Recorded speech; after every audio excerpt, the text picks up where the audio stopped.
Yo, welcome back. Let me get the energy up. Let me get the energy up here, man. As you can see, we got that this week, today, we got the cocaine white made in the 1980s join on, you know what I'm saying? The old school, and obviously I've changed the logo, tweaked the logo just a little bit. And I am sorry if everybody that wanted to be a part of the live stream cannot right now listen. I have something to do this evening, and that cannot wait.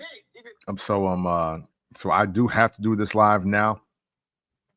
I am more than willing to do maybe some sort of a recap later. I don't know if y'all gonna be up late tonight or whatever, what have you. I don't know, but the content could not wait. I did have to do this. I did have to get this out right now. That's what she said. And it's time to talk, man. Listen, let me get my notes out. You know, I got to have notes for this because this is important. This is very important.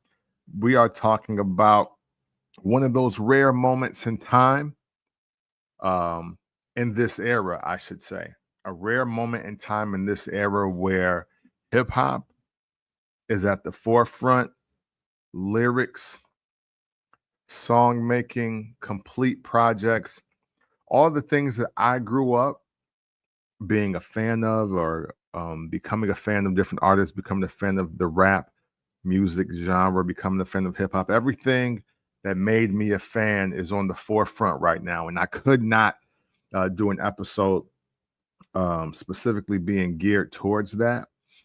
And so today, man, you know it. You see the title, Clipse, Let God Sort Them Out, album review. That is what it is. That is the show today. We can maybe talk about some things in the midst of it, or like other tentacles of that, but that is the vibe. I've been listening to the album outside of the one break I took last night around 10 o'clock because it felt like it was just the right thing to do. Larry June, Cardo, Got Wings. They got a fire project that's out right now too. And I'm gonna get to that. There's gonna be I do want to talk about that because Larry June is super fire. And I don't want to step on his release at all. I don't want to just casually talk about that because I even listened to it real quick on my walk this morning. It's heat on there. But right now, we talking Clipse. We talking Clipse, let God sort them out. Now, I personally, as I look at just the all-time list of duos and groups, rap duos and groups, and for me, I don't care if one of them is the producer, one is the rapper, or whatever, what have you. I don't have many groups or duos above the Clipse, and I haven't had many groups or duos above Clipse since Till the Casket Drops, because for me, I think that is one of the greatest albums of last decade. One of the greatest rap albums of last decade, Clipse, Till the Casket Drops. So I still was going back to that album as late as 2023, early 2024. So I was super anticipating this. 2 singles in. Keep in mind, you know, there was different versions and whatever, what have you, but I pre-ordered this Clipse album. That's the only album I have pre-ordered this year. It is the only physical purchase of a full album I think I have made this year. And boy, am I happy to stand by my purchase. I'm extremely happy to stand by my purchase on this. I'm sorry, y'all. Let me get the energy up. Let me take a sip of water. I've been running crazy. A lot going on in life. Hold on one second, man. We gotta talk about this. And I wish I could play some of the music and highlight some of it, but you know the deal with YouTube, you know the deal with Twitch. Shout out to everybody that's listening. We will get a deep dive into the album because I do want to talk about my favorite groups or duos real quick before we deep dive into the tracks on this project.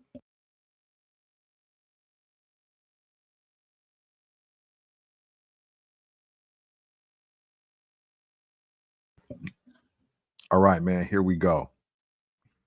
So again, personally, I don't have many groups of duos above the Clipse. If you know anything about me, you know anything about 1980s, Camp from the Port, this entire brand, this thing that I do, nobody is above the Tribe. The Tribe Called Quest is always number one for me. Don't care who comes out. Don't care who you think raps better. I don't care who moved more units. Don't matter to me. If I don't want to knock the sound out, because sometimes when I make certain movements, but I got the Tribe on my wall right over here. Ali, Fife, and Q-Tip. I have them right here. I got to put them in a more prominent space. The first album I ever bought was a Tribe Called Quest, Midnight Marauders. Nobody's replacing Tribe. I don't care what happens in hip hop. I don't care what happens in music. The Tribe Called Quest will always be my favorite rap group. With that being said, number 2 on my list will always be Mobb Deep. Always be Mobb Deep. Prodigy, for me, is one of the greatest verse starters ever in hip hop. He is one of the rare rappers that can have series of classic quotables per verse, and the unconventional, unorthodox style of rhyming that has not been duplicated yet is just phenomenal. So Mobb Deep, always number 2 for me. My man, Girl Dad, Dividend Investor. What's up, my brother? Hey, no, you all good. Hey, listen, I'm just kind of giving somewhat of a prequel. We ain't even gotten to track 1 yet, so you're good. You are good, and we are ready to rock. I'm just going over here.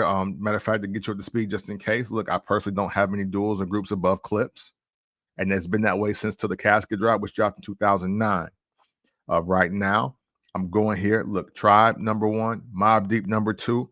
Listen, I know what y'all expecting, but we're talking about me. I'm not gonna cap here. 3 6 Mafia is my 3rd favorite group of all time. They're number 3. I often speak highly of DJ Paul and Juicy J as just the second, number 2, or maybe the 1A of production ever. Okay. And with that said, DJ Paul, much like Project Pat, even though Project Pat is not a part of 3 6 Mafia, I do want to get that clear. But DJ Paul was one of my first favorite, like, just Southern rappers, period. So I love 3 6 Mafia. I love the formatting. Again, until somebody corrects me if I'm wrong, which doesn't make me think I'm wrong, I do believe that 3 6 Mafia created the beat switch, where the one song has 2 different beats, 2 different energies with raps within them. I still believe that they have created that.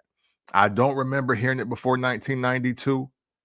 And I want to say, if it wasn't Chapter 2 World Domination, that might have been Mystic Styles was the album. But 3 6 Mafia, I believe Paul and Juicy, they invented that. So they're number 3 for me.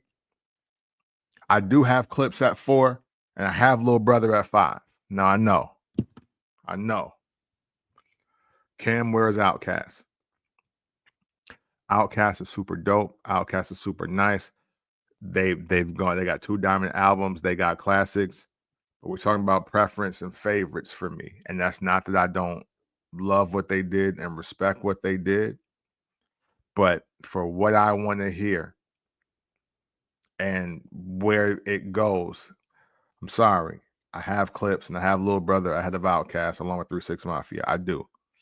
I'm not so quick to say that they're number 6. I'm not so quick to say that.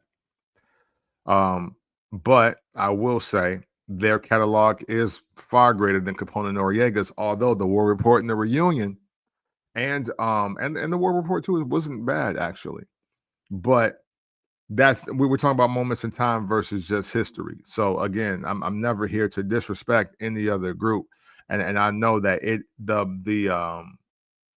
don't want to say cliche answer, because it's anytime you're putting Outkast in your top 1, 2, 3, 5, wherever you're putting them, there's valid and it should be higher. But when we talk about who's really your favorites, like like LeBron James can't be the number 1 player in the world. He doesn't have to be your favorite though. Right now, all things considered, SGA is the greatest player in basketball right now. He's the greatest basketball player in the world right now. SGA. That don't mean he has to be your favorite player. And that's what I'm saying. So, but we can talk about that another time. Look, bottom line is this: Clipse is out. Last Clip album was 2009, Till the Casket Drops. Again, one of my favorite albums of 2009, also that decade. And man, am I pleased that they picked up right where they left off and given me my favorite album of this year. It's July, and I don't even know what's coming next, but you'll be hard pressed to get this out of my number one spot. And I know people will be like, well, hip hop ain't really been in the greatest space, so that's kind of easy. Listen, I don't know. Again, I don't know what everybody is super into. But I had Wiz Khalifa Cushion Orange Juice 2 as the best album of this year. I know people were kind of leaning towards Larry June, Alchemist. Larry June 2 Chainz Alchemist project that came out earlier this year. And it's a dope project. I never want to discount that. But I definitely had that Step Brothers for Life. I think that is also a better project than that. Shoot, from what I've heard so far from the Larry June Cardo joint, the 50s in the City. Until Night Comes. That I'm not so sure that's not the one. I'm not sure if that's not better than this so far. And I only got to like track like 8. So, we'll see. Let me see what we got here. My man said Clipse at Salt Shed in September. Oh, I did hear about that. I would love to go, but we'll see how September looks. September is now the month of my wedding anniversary, and I may not be as mobile, but my wife actually might want to go to this. So let's not speak too soon. And let me see. I love 3-6 touring with Bone. Yes. And considering everything that happened at Versus, that's really cool. That's really cool. You know what I'm saying? Hey, Wang, super not mad at this take. Step Brothers up there at the at the top spot. In a world of just respect, I don't mind Let God Sort Them Out, Cushion Orange Juice 2, Step Brothers for Life being the top 3 albums of this year, and nobody moving on that or rearranging any of those based on what you like. Because that Step Brothers for Life is fire. That's super fire. That was absolutely rap-wise my favorite album of this year. I just love the energy of Cushion Orange Juice 2. Wiz has picked up as a rapper. I think he's at probably a peak rapping ability right now. Maybe because it's just so effortless and he's just so cool. But I tell you what, man, that rap wise, that Step Brothers is hard to get out like bar for bar, just in general. And now, granted, that's 2 dudes out rapping, 2 dudes and 2 dudes rapping. Like you don't lose if it's Clipse and Step Brothers or Step Brothers and Clipse. You don't lose. So I'm not mad at either one of those takes. You dig? Let me see here. Matter of fact, you know what? Since y'all commenting, let me try something new. They gave me the content stage option. Let's see how that works today on the live, dog. We talking rap, we talking Clipse, we talking Let God Sort Them Out. The album officially out and available. Again, the only album I pre-ordered this year. And real quick, Apple, y'all wilding. So look, I don't know if anybody's out there buying albums anymore. But man, I pre-ordered this joint and I get on early in the morning. I'm up at 5. And I did my morning walk to this because I didn't feel like running. So I did my morning walk. And it was only 11 songs. It was 11 songs in 35 minutes. So I'm sitting here like, man, hold up, wait. I thought it was more wait, no. Let me rephrase that. I didn't think anything. I'm just listening to the album. It cut off at Let God Sort 'Em Out and Chandeliers with Nas. I'm like, okay, cool. Beautiful. Didn't think nothing of it. I had the first song and I thought I had the last song. So I'm just listening to it on repeat on in my iTunes library. And then I started seeing people talking about, man, Mike Tyson blow to the face. I'm like, what is they talking about? Mike Tyson blow to the face. I'll look at my track list. I'm like, huh, I don't see that. They talking about. Then I happen to hop on Tidal because the music sounds better on Tidal. And there's 2 tracks on here that I ain't got. So now I'm hot. Like, now I'm mad. I'm like, wait, hold on, wait. I paid the equivalent to what is the streaming service monthly for one purchase early. I paid in May or June or whenever that was. Because right now my version still doesn't have By the Grace of God on it, and it doesn't have Mike Tyson blow to the face on it. Now I don't know if that's because of sample or clearances or whatever. I don't even know why. Matter of fact, they need to explain why it ain't on there for me. But I did hear those, so you're gonna get a very thorough breakdown of the entire album here. And but no, I was hot. I was hot because when I go to the iTunes store, it show I purchased both of them. So maybe they on the way. I do not know. I don't know if anybody else, if you have purchased the album versus streaming the album, tell me, did you get all your tracks off the rip? Because I didn't, and I still don't have it. It's now only showing me 12. It's telling me the purchase of 12, but 2 of them are still not on my list. My album purchase, but don't matter, man. We rocking out. And but yeah, Apple, fix my joint. What's wrong with y'all? That's crazy. That's crazy. So let's just get right to it, man. Let's talk about the album. So it's Friday morning. I don't really feel the best. I'm a little tired. Waiting for these new supplements to come in, which they actually working right now, but I am gonna need to take a nap before my before tonight. And cut this on track 1. Birds Don't Fly. The Birds Don't Fly. Man, listen. I'm gonna be so real with y'all. And John Legend did this twice to me. I turned that song on and I'm walking. I'm not bursting into tears, dog. I'm like, wait, Bush, that's what you're talking about? I'm like, wait, whoa, hold on. And granted, I knew this song was coming. I knew this song about their parents was coming, but I was like, man, I didn't expect that. Hey, but much like the To the Casket Drop intro, same energy. Again, for the people that swear that Clipse and specifically Pusha T is only rapping about like crack, coke, and drugs. I mean, listen, man, the 15% of the time that he deviates, or hey, you know what? Matter of fact, if you just can't apply it to anything other than that, then I see why you don't get it and why it doesn't really resonate with you. Because even as it is to me, it's more lifestyle rap, it's more lifestyle influence. Now, granted, it's absolutely drug talk on it. I'm not here to make it seem like, oh, peel back the layers. You never know. He talking about social injustice. No, I'm not here to do that.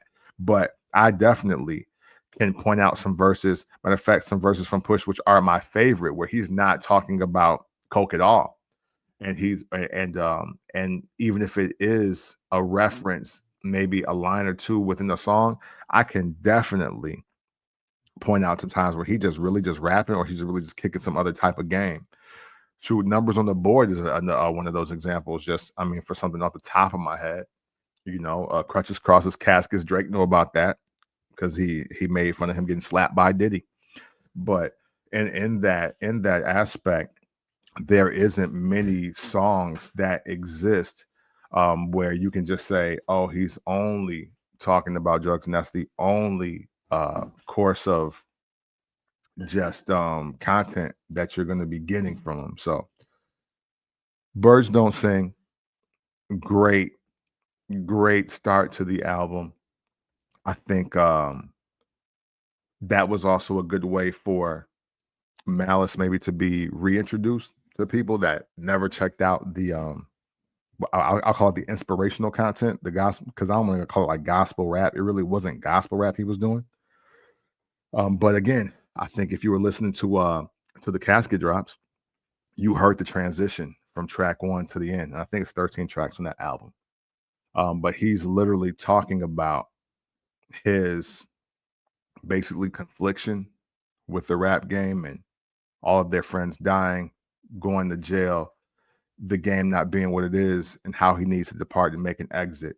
And he's very remorseful, reflective, and I don't know. I mean, as a lyric listener, I heard all of that. So when they weren't going to do albums anymore and he was leaving, it really didn't surprise me. It was just disappointing. So it is cool to have it pick up here. So now, outside of those features and things that you might have heard, like on Kanye's album and all of that, for him to come back, do the verse about his dad, and then highlighting how, with his dad's blessing before he passed, is the reason why he's back. What he say, it's an L in every lesson. Give him your mess and your message. That's very important. And I think now, especially where just rap music is, you have so many people that are just in this space where, right, we give a lot of highlight reel, or we give a little too much destruction, we give a little too much mess, like that clip that's going viral right now of whoever do this. It didn't look like Ride Wave, but it looked like Ride Wave adjacent. But man, that stuff sounded so depressing, and it looked like Busta Rhymes was about to just bust in tears, and just because he was like frustrated and wanted to tell him to get out of his face. Like, I'm talking about like that. That's a little different. So I thought the intro for where they left off to where we started, I think that one, it was super hard, but I think that was just appropriate.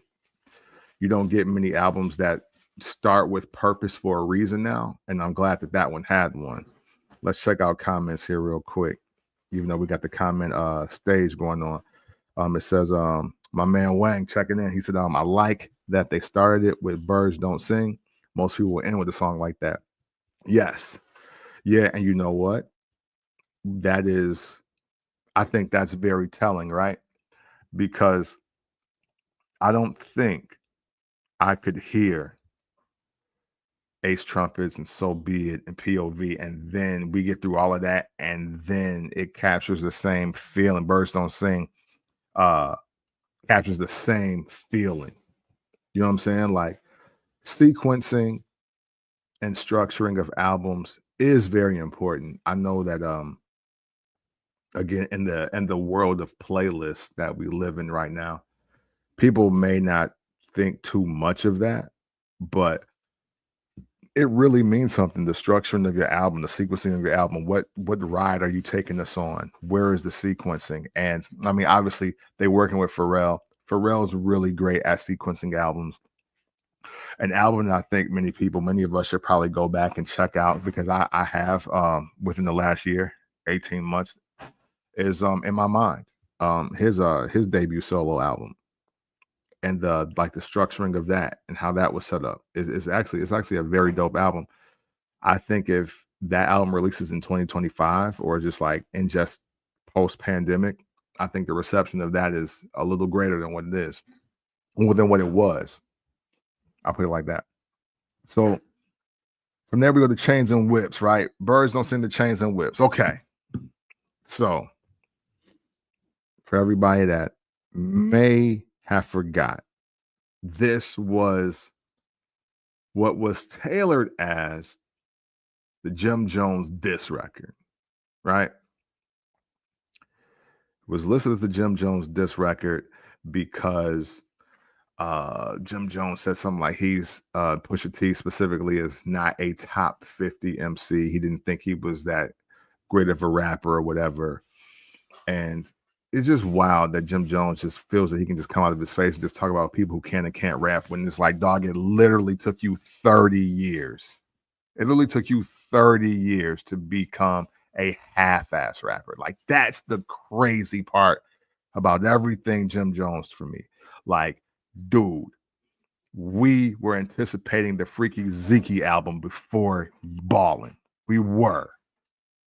And like, where and why do you think this is the thing for you to say? And then when they were in Paris, when we get into Paris and they're doing the runway for the Louis Vuitton exhibit and whatever, what have you, and they're debuting the Whips and Chains verse, and people are like, wait, is that him responding to Jim Jones? And then from there, like, right, he hears that, and then he does I mean, listen, I guess shout out to Jim Jones for keeping it hip hop or whatever, right? Because he does come out there and he does like the thing with the mic hanging down from the street. He busting some raps or whatever.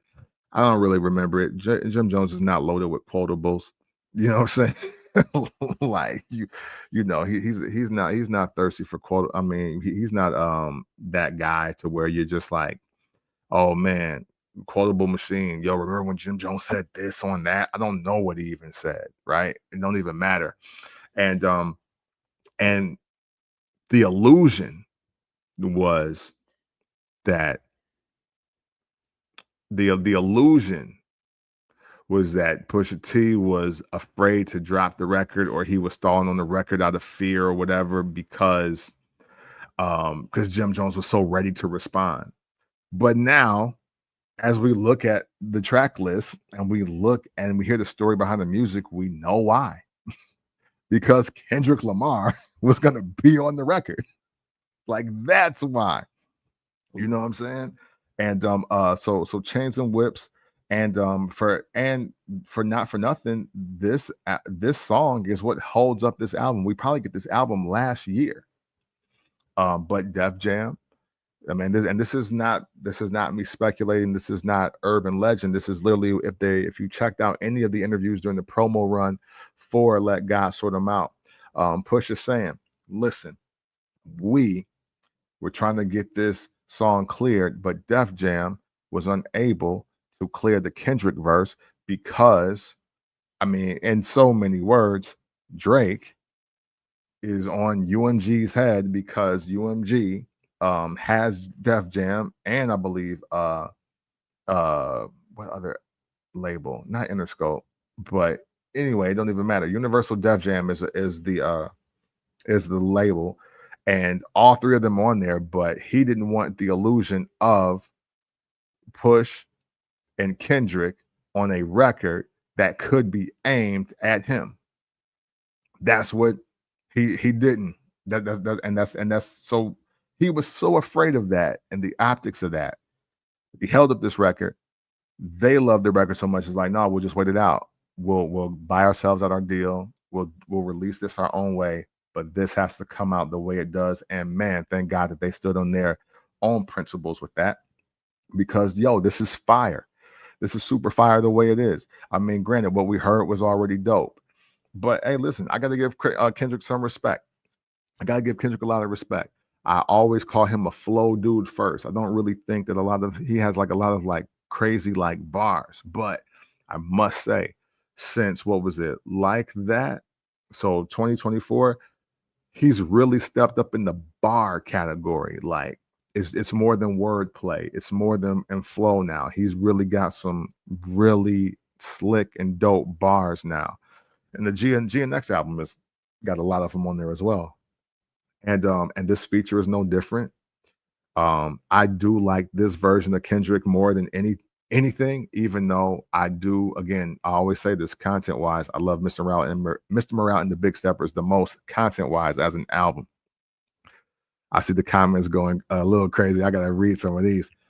Jimmy is making me recant all my positive takes on. Hey, look, listen here, man. Hey, I let y'all rock out because I never purposely want to kick anybody's back in.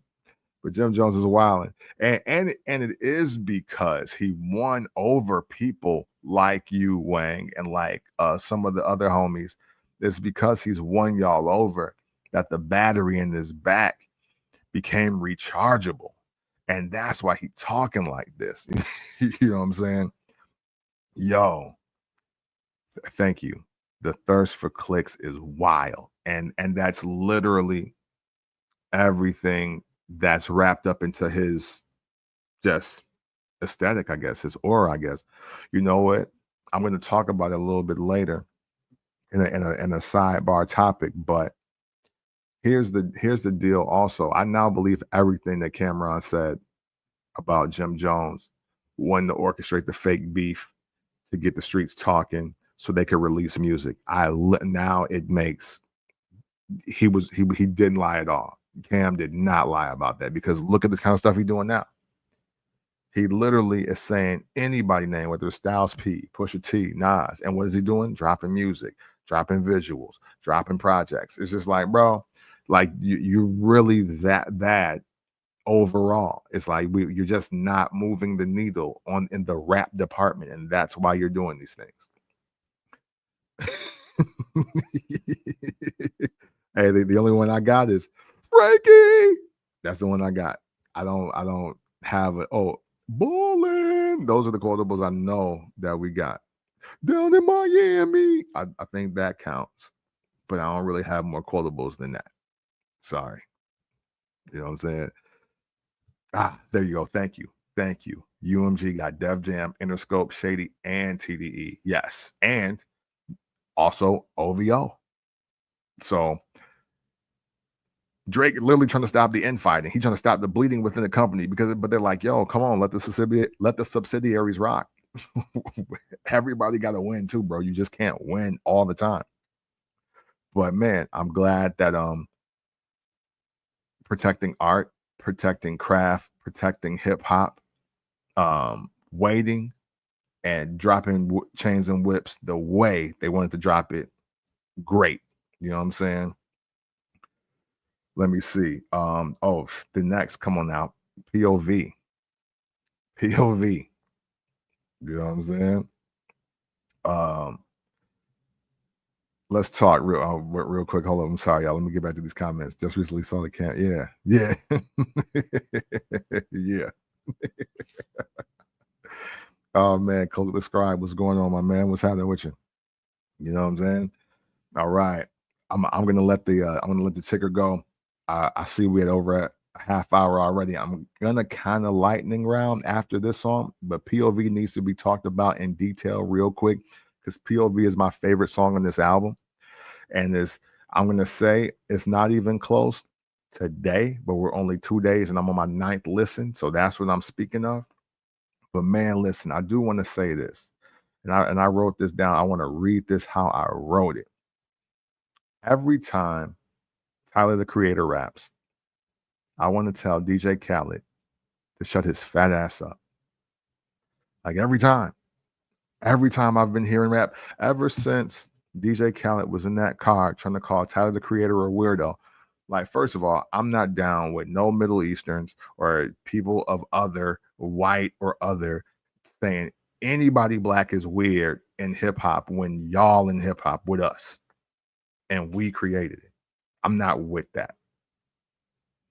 So already I'm not the biggest fan of DJ Khaled, but when I think it was it Flower Boy or was it Igor? I forget one of the albums, but the main thing was I was like, bro, how are you calling Tyler the Creator weird? Are you calling him a weirdo? And that's because he beat you for the #1 album. Dude, the album was just better than yours. One, just leave it at that. You know what I'm saying? But On top of that, though, Tyler is going crazy. Now, some people thinking that he into that verse, he took a little shot at Kanye. I don't know. I mean, maybe not. I could see it. I'm not gonna say it's not a reach. It's not the super reach because Tyler has been adamant that Kanye was one of his heroes, along with Pharrell. And he obviously is a big fan of the Clipse. Trouble on My Mind is one of the great collabs I never expected between Tyler and Pusha T. But yeah, this is another one of those moments. I heard that verse and I was like, yeah, now shut your fat ass up, Khaled. That's what I thought immediately. And I love it. Tyler, don't let up. Keep your foot on everybody's neck. You are rapping at an unbelievable level right now. I respect it. Salute to you, sir. You're doing the damn thing. That man. Awesome. Let me see here. What we got here. Yeah. Okay. Tyler had my favorite verse on the album. Hey, yes. Hey, listen. I'm actually not mad if this is somebody's favorite verse on the album. I know it's or they people think it's the best verse on the album, because depending on what you expect from certain artists, like that's not a bad thing in this case. Even though I will say, even though we only got to track 3, listen, it's very hard to say that Malice just don't have like, if there's top 5 verses, he got to have like 3 of them, but Push is going crazy too. And that's the cool thing about the chemistry between these two literal brothers, is that they're both good at different things. And together, it's like they're pushing their own avenue of greatness. But I am not mad at Tyler having your favorite verse, or maybe even the best verse on this entire project. Let me see. yeah. yeah. Nobody from Harlem said they're from Harlem. yes. Hey, POV again. I think you're getting the best of everybody. POV, Push versus Crazy, and dog. Malice said, I sung along with rappers I never believed. By far, POV is my favorite on this album. That's just a perfect storm of everybody really came to rap that day, and nobody was safe. For everybody that's ever recorded or wrote any song ever, when you listen to that, if you've ever been in that environment where you had to go to a studio and record or do whatever, you want to bottle up whatever energy they had and create that moment, because very rare do you get a moment in time where the beat, and the rappers are all at a dead heat. Sometimes the beat might be at 8, but the rappers are rapping at a 10. And sometimes the beat is a 10. It's a couple 10 verses, but then there may be like a 7 or an 8 verse. This is all 10s here. All 10s. And you don't get that often, but boy, when you get it, man, cherish it, because it's some of the best stuff going today. Ain't nobody weird in hip hop except for some of the guests in the house of, yeah. Hey, listen, I'm with you 1,000,000,000%. 1,000,000,000%. And we got to be careful who we let people call who weird out here. I don't think anybody of any other descent should be calling Black people in hip hop weird. Period. That's just where I'm standing on it. Let me see. Absolutely top tier. Man, I appreciate you. Man. Thank you. Let me see. So listen, now we should be able to rapid fire past So Be It and Ace Trumpets, right? Because those were the 2 singles. We know what those do. Girl Dad Dividend Investor said the best. I'll just leave the flames up as I talk about those 2 joints. Listen, there's not much more you can or can't say about it. No, I don't want Travis Scott to respond. Don't even think like you want to respond. I don't care about the tweet or whatever he sent out that don't count to me. There's real rap going on around here, bro. And now I understand why you were trying to play Not Like Us at your concert, because you mad that Aubrey was recklessly skeeting in your ex, in the mother of your child or children if they have two. I don't remember. And that's what this is all about. And then Drake returned with the shooting the Astro World face on the stage, because I think it happened at the show that we went to. So now at least I know why that happened. But hey, so be it. You know, Ace Trumpets, fire. Listen, never leave the house without my piece like I'm a hot ma. That's all. Come on, dog. Hey, yo, hey, Malice is crazy. He's crazy. And these are just two shining examples of it. All things considered with the dream. Hey, look, I don't know if y'all know, but I'll share it.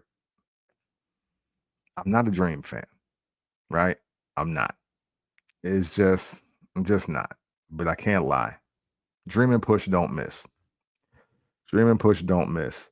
And this is another one of those just not missing things. And incredible. Mike Tyson blow to the face. Hey, look, I got to this song late in the afternoon yesterday because it wasn't on the purchase copy that I had. But boy, hey, anytime Mike Tyson is mentioning anything, I love it. But this is and again, another display of great rapping ability.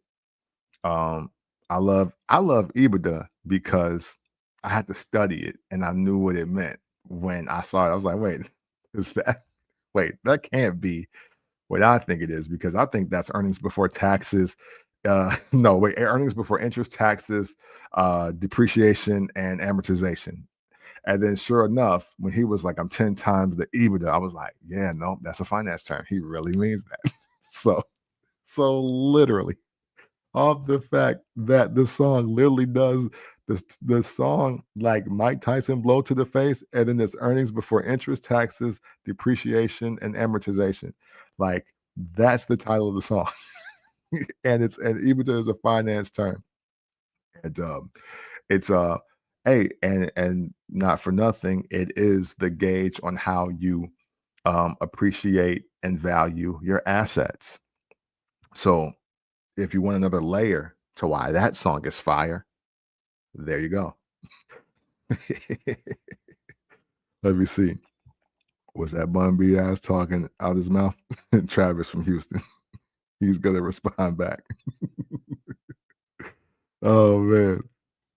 Oh man, oh man. Let me see what we got next. FICO. Okay. Here's my nitpick. This song is fire. Don't get me wrong. I'm not saying that. I'm not saying it's not fire. But having Stove God Cooks only on the hook is a travesty to me. Please play the extra 90 seconds or whatever is left on this beat where Stove is going crazy on this beat, or give me the beat switch that he's on. There's no way that we can't get a real verse from Stove, Malice, and Push. It has to be out there. I will pay the extra $1. Somebody give me the song where Stove, Push, and Malice are rapping together on it. He killed the hook, but no, this is unacceptable. This, off the read alone, was my song of the year. It can't be my song of the year because there is no Stove God verse. Let's make it right. Please. It's fire, though. It's fire. Inglorious Bastards. Hey, listen, if you've been listening to the Clipse since Lord willing, or if you got on at Re-Up Gang, don't matter. You know how dope this is. I like Ab Live. Now, look, I'm not going to say I went out and bought his album, but I did check out every song that he was on, like, just during that time period, and, I tried to give his project a go. Him and Roscoe P. Cold Chain, you know? But, man, it's just good to see, again, restoring that feeling. Like, yo, literally nothing has changed. Nothing has changed with the Clips. It's still dope beats, it's still dope raps, and we still rapping with the homies that get busy. Now, granted, they're on another level, but I love the supporting cast that surrounds Push and Malice. Like they're just people have always been dope. So far ahead. So far ahead. So like, look, right? Pharrell actually makes me love this song. It's a dope record, and you listen to the bars they spitting, but Pharrell specifically makes me really love this record. I can't explain it. It's obviously he produced the entire album, so he knows the production piece of it.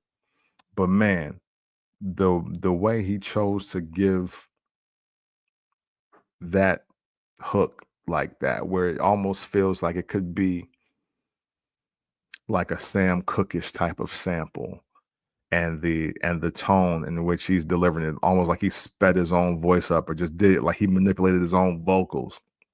Like Pharrell, we're gonna talk about Pharrell, but so far ahead, again, it just makes the verses even it just enhances the verses. Like he didn't do too much or didn't do not enough. But you know what I'm saying? Um, so I love that record now. I love that record now more than I did when I first heard it the first two times. Like on time 8 or 9, like now I really like that. It's one of my favorite joints on there now. Let God sort of mount chandelier. Say, look, I'm a Nas fan. I'm biased. I'm biased, super biased. This is fire. This is hard. This is dope. This is what Nas has been doing the last 5 years. Or if you've been around the last 31 years. I've never abandoned Nas. I never will.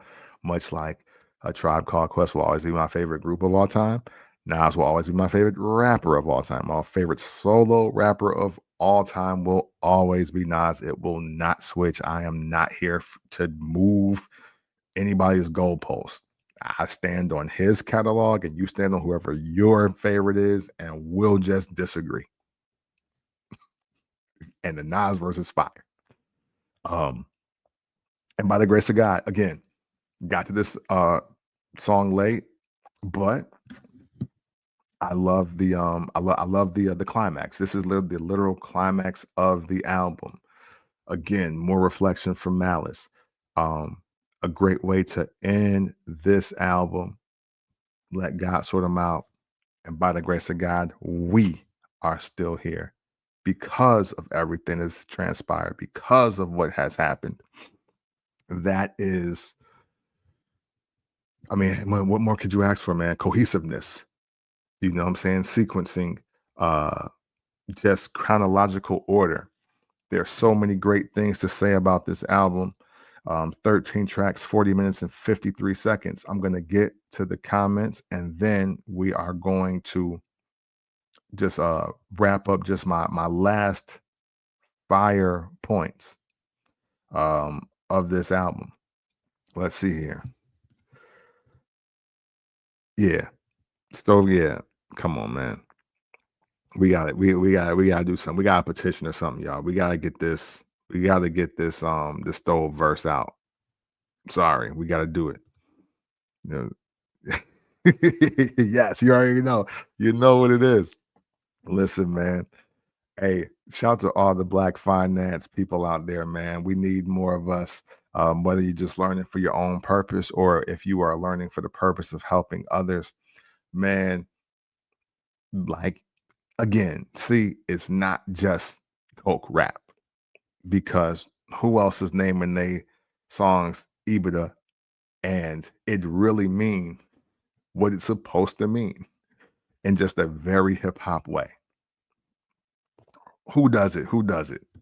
The Clipse. That's who. With Pharrell, by the way. All right, man. So You know what I'm saying? Yes. Hey, no doubt. And I know I'm slacking, but I want to say this because since we did talk about Stove, I do think that he has one of the top 5 albums of this decade. We're at 2025. Reasonable Drought. I have it up there. I still have it up there to this day. That is a great album. And I'm not so sure it's when we look at everything, it might be number one, but I don't have 5 albums this decade being better than Reasonable Drought. And off top right now, 2020 to 2025, I'm looking at King's Disease 2, Reasonable Drought, and Let God Sort Them Out as three. As just 3 of those top 10 for sure, as far as rap albums go. But again, we got a lot of decade left. A lot can happen. So I'm not gonna just jump out the window, but hard pressed to get it out of there though, for sure. Man, super facts. Man, this, I've been talking about this all week. Straight up. So respect. So man, now we're in the aftermath of the album here, right? Again, 13 tracks, 40 minutes, 53 seconds. For me, 5 out of 5. 5 out of 5, and that's with me nitpicking. Because I could give it a 4.5 because there ain't no Stove verse on here. I could do that. You know, I think I didn't love one of the other hooks that Pharrell did. I didn't love it, but it made sense. And again, I could give it a 4.5 because I don't really like the dream like that. But that's hate. It's hate. And you can't be out here hating, bro. It's just it just doesn't work. This is the 5 out of 5. And again, I think I had Kush and OJ 2 at like 4.5. Step Brothers 4.5 for sure, I think. So and again, if you gave them all 4.5, if you gave them all 4s, you gave them all 5s, I'm with it. I'm with it. But for me, this is a 5 out of 5. But let me really tell you what's tipping the scales for me. Here's point 1. They answer ageism in hip hop without truly answering or saying anything about it. You know, one of the things that I don't love about Redman's Muddy Waters 2 is that he keeps referring to himself as a 90s nigga and as an OG, and how he's not relating to like the young people or the young music or whatever. And Redman can really rap. Redman still raps at an extremely high level, but you could tell a lot of the content was just like him being the old man on the porch that's trying to show the young boys his highlight reel. And I'm not really into that. Where this album, it's like, bro, we in our own world and we already doing this and we've been doing this. Cool if you here, even better if you not. And I don't have to acknowledge that I'm 48 or 52 years old. I'm just acknowledging the fact that me, my brother, and our homie from since we were kids are still doing high quality rap ish. And that's all that matters. And that's what I love about this album, first and foremost. And look, if the Nas 6 album run wasn't enough, this album is proof that we need to let rappers age. You know what I'm saying? We need to let them age, live, change, and show their skill set until they don't want to. You know, it is moments like this, and it is because Nas with King's Disease series, a trilogy, and the Magic trilogy, where people are kind of dumbfounded that Andre 3000 he has nothing to rap about. When LL Cool J drops the Force, you're like, bro, what do you mean? I'm older than you, and look how I'm still in it with Q-Tip, another legend in the space. There is so much more for the elder statesmen and women in hip hop to say. It's just that you gotta be courageous enough to say it. Hey, listen, Scarface Deeply Rooted. I don't know, but that album, the Scarface Deeply Rooted, is way higher in his discography than I think is really getting credit for it. That's a really dope album. And that was before he got sick, and I guess that was like in contemplating retirement or whatever. But that Scarface Deeply Rooted is heat, bruh. Super heat. We keep talking like Jadakiss, Styles, and Sheik, like they not in their mid to late 40s. Like there's a lot of people getting busy in their 40s and maybe knocking on the door of 50 now. So we gotta get out of that. And I like the fact that they just don't acknowledge it. It's like, yo, they don't what?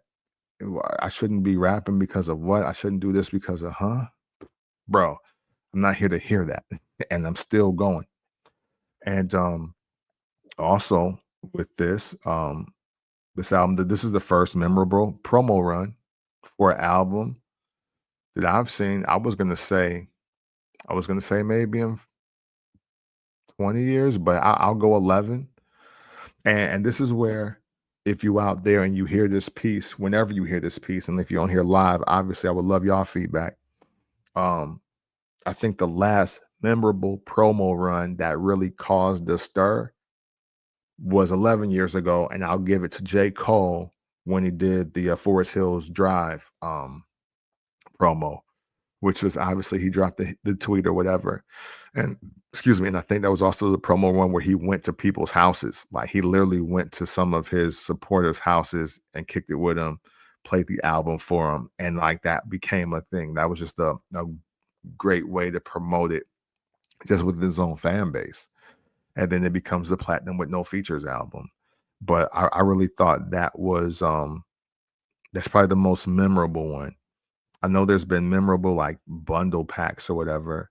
Obviously, I don't think it's really promo, but even Kanye doing the Life of Pablo listening party, that was a pretty big deal, but it wasn't much promo after that. I mean, maybe him spazzing out in 2013 for the Yeezus album, because that was "You Ain't Got the Answers." That was that year, and then when he had the new voice when he was talking to Zane Lowe, so maybe that counts. Um, but I think as far as positive, memorable, no fluff, no frills, but just real intention. This is the best promo run since J. Cole Forest Hill Drive. I mean, with this promo one, what we are learning and what we're being reconfirmed of, maybe what the new younger artists are learning, is that quality music breeds great interviews, exclusivity, integrity, and history breeds a great story. And that's what Malice returning, the Clipse coming back together. This is the first rap crew that I know of to literally break up, but break up amicably and for different reasons other than money, women, and wait, money, women, and violence. You know what I'm saying? And there was no diss tracks going back and forth. It's just his brother went to follow his own path and journey. It was respected, and now they're back again. And now they're back right where they left off, and they're pushing forward, doing the music again, and the music still sounds great. They both have their individual stories to tell. Obviously, with Push being on good music, you got to talk about that period of time and Drake, Kanye, and all of that, But for the most part, this is, I mean, their story is of one of, again, exclusivity, integrity, history. And then hey man, not for nothing. When's the last time we've talked about an album for 24 hours or longer? Like when? I don't know. And there's been some really big albums that do some really big numbers, and I don't think that we've talked about them for 24 to 36 hours straight, or if not longer. So that's a big feat here. Um, what I also love about this is, hey man, they doing what got them signed. Like what got Clipse the first deal? Don't beat Zim Rhymes.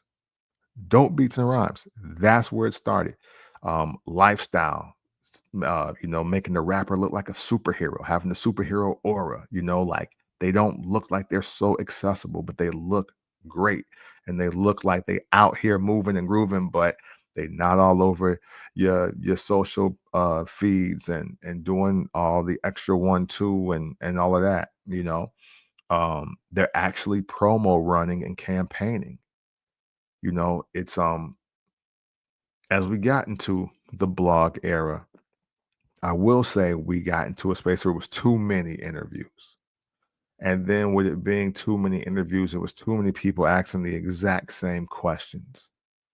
It became a really big copycat lead because everybody's trying to protect their content. So, you know, as an example, you know, if the hot topic, oh, we gotta ask Push about Kanye, then if he goes to Hot 97 first, or he goes to the Breakfast Club first, and he's talking about Kanye, then everybody would just rip that and take it, or they do their own op-eds or write-arounds or give you their take on how they felt it went or whatever. And then it went from that to people doing 20 interviews and everybody asking the exact same question. Man, so what's up with you and Kanye, man? Like, man, what y'all, man?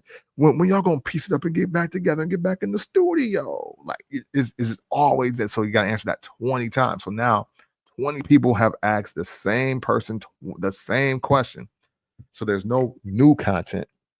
And then obviously, because unfortunately, Black media, urban media, hip hop media was getting so messy, and we were all for the clicks and all for the scandals, and people were getting punched in their face in interviews and getting their lives threatened, or was walkouts, and it's loving hip hop, and it's the cameras and all of this.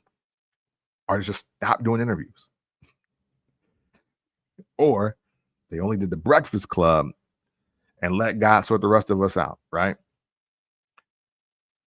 It's refreshing that we're in a hard reset with two veterans in hip hop that touched the major platforms, but they did things like Tiny Desk, which I'm absolutely watching when I get back in the crib tonight. I'm absolutely watching that Tiny Desk clips, and I keep trying to avoid clips of the clips on Tiny Desk, but I'm absolutely watching it tonight. And it's just good to see that we're doing life outside of the internet. We're not just sending tweets, making Instagram posts, doing TikToks. We're like, ain't no dance to learn to this. Ain't no 7-second clip video to make and help you go viral. They're not looking for Shiggy to create the next step to this or nothing. It's just simply like, look, bro, we great at what we do. Here it is.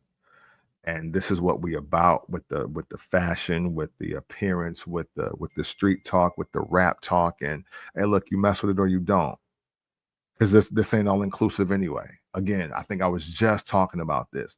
Everything ain't got to be for everybody. Everything is not all inclusive. Some stuff just got to be for the real ones. And that's okay. The fact that we music artists, musicians, however, industry, whatever you want to call it, the fact that we got into that space where people were trying to do everything for everybody, that is why we are losing just that authenticity and the feelings that you get when you hear this music on this album. All right. Oh yeah. I gotta talk about this. Okay. Last topic for me. And actually, it's obviously a great segue. Let me check out these comments real quick. Never forget. Never forget. You know what I'm saying? The yellow diamonds look like pee. You know what I'm saying? I'm rewatching that Kanye Weltdown. Yes. Hey, absolutely. Hey, he was wilding. He was wilding. And literally just to get us to listen to Jesus. That was it. Because he calmed down and freestyled and tried to freestyle differently with like not rhyming or something like that in that interview, I believe it was. Kanye's a wild dude. He's a super wild dude. Let's talk going viral versus building legacy as we close out this episode of Made in the 1980s, aka the Clipse. Let's God Sort Them Out album review. Let's talk about going viral versus building legacy. Back to Jim Jones. See, this is the difference, Jim. This is the difference, Jomo. Like, I get all the logic, rhetoric, and all that other stuff about, oh, it's a new day, it's a new age, and you got to be social media savvy, you got to be tech savvy to succeed in business, right? I get that premise, and I do agree with it to a point. But matter of fact, I'm gonna put that comment up here as I say the rest of this. I get that aspect of social media, and oh, it's, you got to use it, and getting viral will get you to the bag or whatever, right? But hear me out when I say this. There's a lot of people that are viral every day, and some of them we never hear from. We don't know.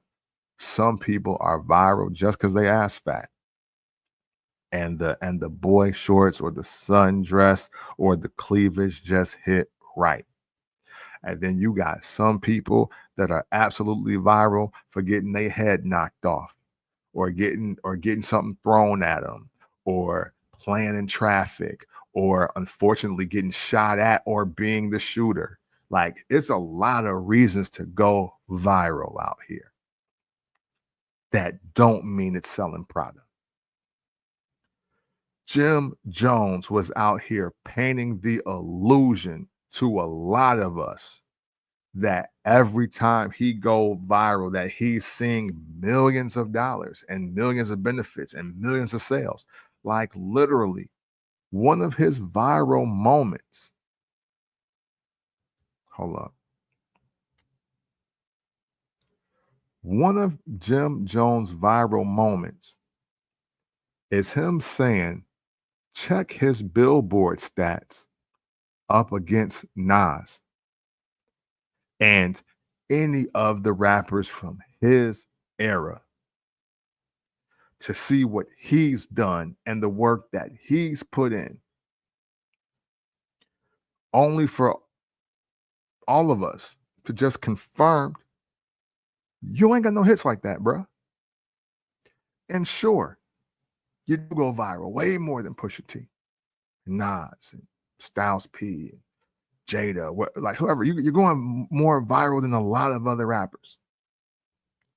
But all those rappers sell more than you. So you do the math for us now. Now you do the math.